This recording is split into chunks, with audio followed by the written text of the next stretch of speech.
Baik Dewan Juri yang terhormat, terima kasih atas waktu yang telah diberikan kepada kami. Sebelum memasuki argumentasi yang akan kami berikan, kami memiliki beberapa bidasan terkait argumentasi yang telah diberikan oleh tim pro. Yang pertama, tim pro terlalu mendefinisikan orang jahat secara sempit, yaitu hanya orang-orang yang melanggar hukum tanpa melihat dan memperhatikan alasan mereka melakukan hal tersebut.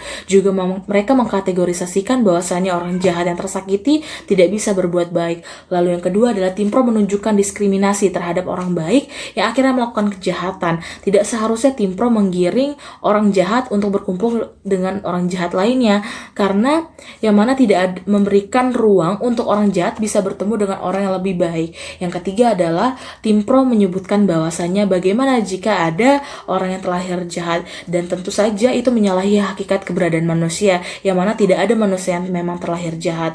Masuk ke dalam definisi, di sini kami memiliki beberapa definisi dan juga kategorisasi, yaitu yang pertama adalah kami mendefinisikan orang jahat yang tersakiti adalah orang jahat yang tidak ingin melakukan kejahatan namun karena tuntutan dari lingkungan. Lalu perilaku kejahatan juga tidak hanya dalam bentuk kejahatan yang berat seperti melukai orang. Ada beberapa kejahatan seperti untuk melindungi diri sendiri dan juga beberapa kejahatan untuk bertahan hidup, contohnya adalah mencuri makanan ataupun alat bertahan hidup lainnya.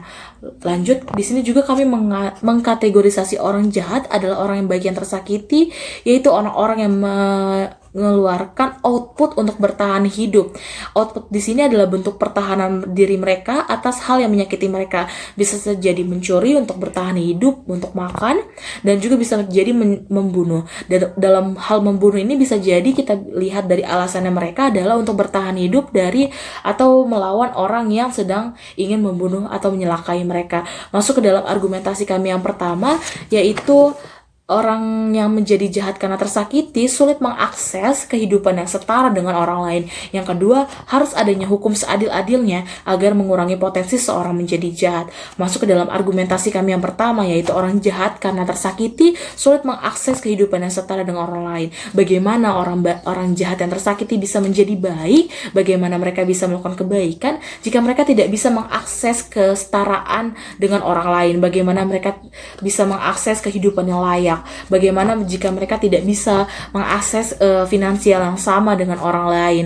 Jika hal ruang lingkup mereka dibatasi, jika mereka didiskriminasi, orang-orang mulai diskriminasi kepada mereka dan tidak memberikan ruang mereka untuk berubah, maka mereka tidak punya alasan untuk melakukan hal baik. Mereka hanya punya alasan untuk menjadi jahat. Mereka hanya punya alasan untuk bertahan hidup, dan akhirnya mereka menjadi jahat karena alasan-alasan ya mereka didiskriminasi tanpa ada orang yang mengerti. Dan juga mereka tidak bisa mengakses psikolog karena kenapa? Psikolog merupakan hal yang mahal untuk orang-orang yang memiliki tarif di bawah. Lanjut ke dalam argumentasi kami yang kedua, yaitu harus ada hukum yang seadil-adilnya. Karena mengapa? Banyak orang jahat yang tersakiti itu karena mereka ingin membalas orang-orang yang menyakiti mereka. Karena mereka menganggap bahwasannya tidak ada hal yang bisa menghukum orang-orang yang menyakiti mereka.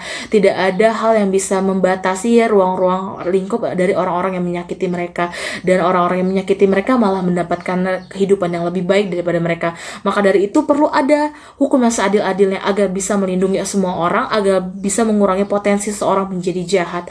Maka dari itu Dewan Juri yang terhormat, kami di sini sebagai tim kontra dengan bangga menyesali dan juga tidak mendukung mosi pada hari ini, yaitu Dewan ini menyesali adanya narasi bahwa orang jahat adalah orang baik yang tersakiti. Terima kasih. Saya akan menyampaikan pidato ini dalam hitungan 3, 2, 1. Dewan Juri yang terhormat, saya sebagai tim kontra akan menyampaikan beberapa bidasan dan juga argumentasi kepada tim pro pada mosi yang diberikan hari ini. Dewan ini menyesali narasi penjahat berasal dari orang baik tersakiti. Ketika saya mendengar argumen dari tim pro bahwa seseorang yang menginginkan sesuatu hal secara instan, maka akan ada peluang baginya untuk melakukan kejahatan. Menurut saya, argumen yang diberikan oleh tim pro itu kurang spesifik Dewan Juri. Mereka tidak memberikan alasan lebih dalam. Kalau kita pikirkan kembali, lebih hal instan adalah faktornya, tetapi masih bisa kita tinjau lagi. Seperti menurut saya, seseorang melakukan kejahatan ada dua hal, dari terpaksa atau niat dari seorang itu sendiri. Tetapi dengan narasi ini tidak membawa kita pada niat atau emang kebiasaan dari lahir. Tetapi tim pro malah membawa berkata, perilaku kejahatan itu sejak lahir Dewan Juri. Ditambah lagi, argumen yang dibawa juga menyepelekan trauma seseorang. Seorang yang mempunyai trauma tentu tidak mudah untuk dihilangkan begitu saja. Di sini juga, tim pro terlalu mengkotak-kotakkan semua orang dari segi ekonomi, sosial, dan budaya.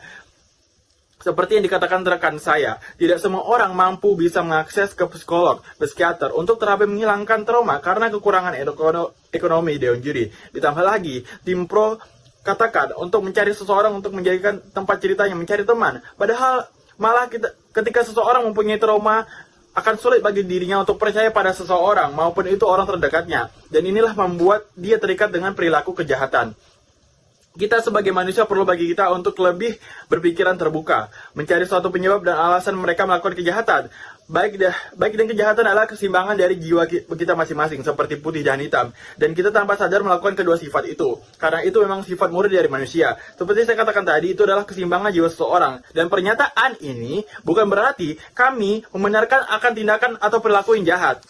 Saya di sini bersama menekankan kembali lagi, suatu tindak kejahatan bukan dibiarkan begitu saja. Kami ingin kita bersama mencari jalan dari hal itu. Seseorang yang tadinya baik berubah menjadi penjahat, sangat besar kemungkinannya terjadi karena beberapa faktor. Saya mempunyai 3 faktor ini menurut saya. Yang pertama adalah faktor lingkungan dan masyarakat. Perlu diingat kebenarannya itu tidak bersifat absolut. Kebenaran tidak bersifat absolut karena kebenaran itu tergantung dengan tempat tinggal kita, lingkungan kita hidup. Sebagai contoh, terkadang atau bisa sering terjadi seseorang, seperti contohnya kaum muslim, orang muslim memakai gamis atau bercadar, sering diklaim sebagai seorang teroris, penjahat, atau ISIS. Itu karena masyarakat menerima stereotip yang negatif. Padahal mereka tidak melakukan apa-apa, tapi tetap saja di lingkungan tersebut mengklaim mereka sebagai penjahat. Karena masalah stereotype. Tapi tidak semua tempat seperti itu, karena masih ada tempat yang bisa menampung dengan perbedaan-perbedaan seperti itu. Tetapi ketika Anda salah tempat, setiap tindakan yang Anda anggap benar akan salah, hingga bisa dicap sampai menjadi seorang penjahat. Yang kedua adalah faktor ekonomi. Seorang dengan faktor ekonomi yang kurang mumpuni akan membuat tindakan kejahatan seperti mencuri, akan mendorong mereka untuk mencuri. Contohnya dari berita, nenek-nenek yang dipenjara karena mencuri kayu bakar untuk memasak di rumahnya. Apakah itu salah dia mencuri? Tentu saja itu salah memang. Tetapi coba kita untuk memposisikan menjadi seorang nenek tersebut. Ada beberapa kemungkinan bagi kita untuk mendorong kita untuk mencuri juga. Dan juga apakah tindakan dia mencuri itu sepenuhnya salah? Tentu tidak. Nenek ini ingin memasak rumah pastinya untuk keluarganya di rumah. Itu merupakan tindakan yang baik, bukan tindakan yang jahat. Makanya kita harus mencari suatu alasan dari kejahatan tersebut. Tentu tidak Deonjuri yang saya hormati. Narasi ini mengarahkan kalau perbuatan jahat itu tidak didasari dengan niat yang utuh, tetapi adalah kesempatan. Dan kesempatan itu berasal dari keterpaksaan. Kadang diri dia salah satunya ekonomi tersebut. Yang ketiga, faktor hukum yang kurang kuat. Kalau kita mengarah topik ini ke negara tanah air kita tercinta Indonesia, masih banyak kejahatan yang sering terjadi di sini. Karena hukum Indonesia kurang kuat. Banyak orang yang menyepelekan hal tersebut karena sering terjadi seperti budaya korupsi di Indonesia yang muncul dari malah pencipta hukum itu sendiri. Makanya banyak masyarakat yang kurang percaya dengan hukum itu, jadi akhirnya malah menyepelekan hukum tersebut. Sama dengan pendapat dari rekan saya pembicara satu, kalau hukum di negara ini harus dibenarkan dan dikuatkan wewenang dan kegunaannya. Tetapi bagi saya, jangan sampai hukum tersebut termakan oleh penciptanya sendiri, sehingga tindakan seorang melakukan kejahatan akan berkurang. Terima kasih.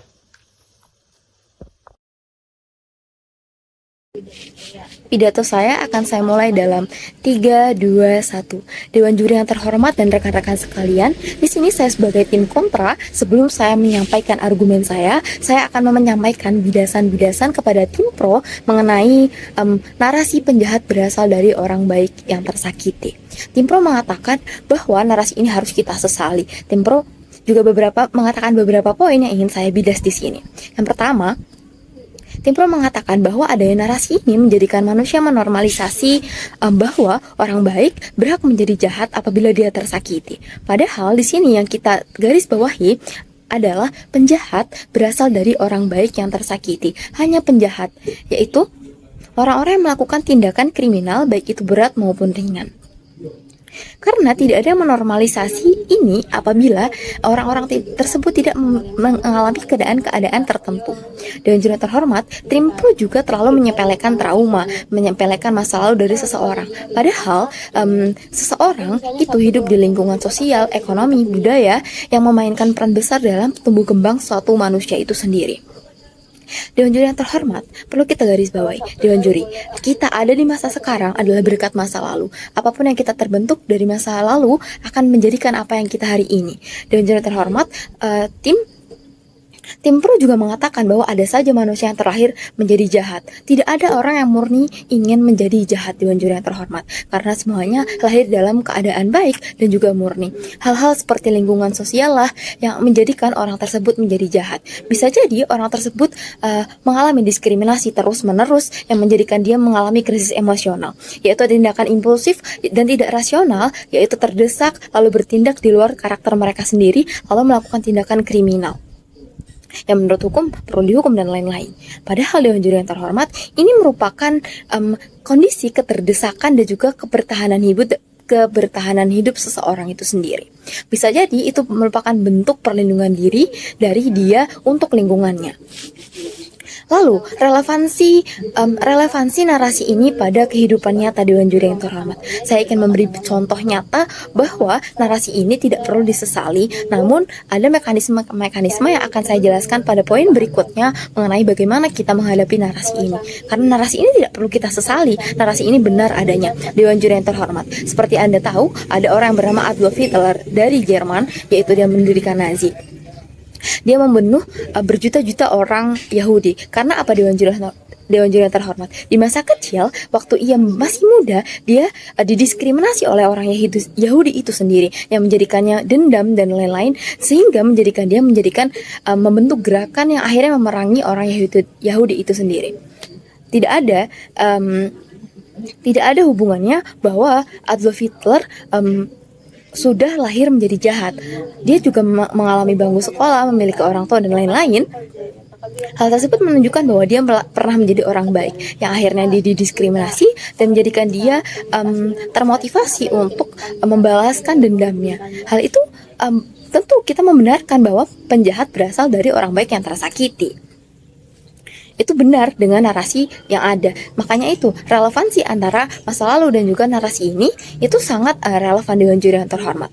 Lalu adanya siswa di Siberia yang kemarin pada 2023 lalu membunuh teman sekelasnya, 8 orang teman sekelasnya melalui berita CNN. Nah, hal tersebut mengapa Dewan juri yang terhormat? Karena dia dibully terus-menerus mengenai fisik, mengenai ras dan lain-lain.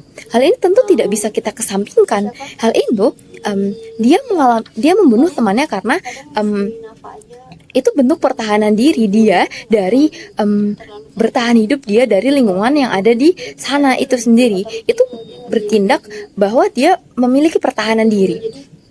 Ataupun orang-orang yang hampir diperkosa, dibegal, mereka akan melakukan tindakan pertahanan diri impulsif seperti melukai bahkan hingga membunuh orang tersebut. Apakah mungkin iya, di mata hukum mereka salah karena ada pasal-pasal yang menaunginya. Namun di mata sosial, hal tersebut normal dilakukan karena bentuk pertahanan diri. Sebelum kita sebagai manusia, tentu kita ingin hidup lebih lama dan juga hidup lebih baik dengan juri yang terhormat.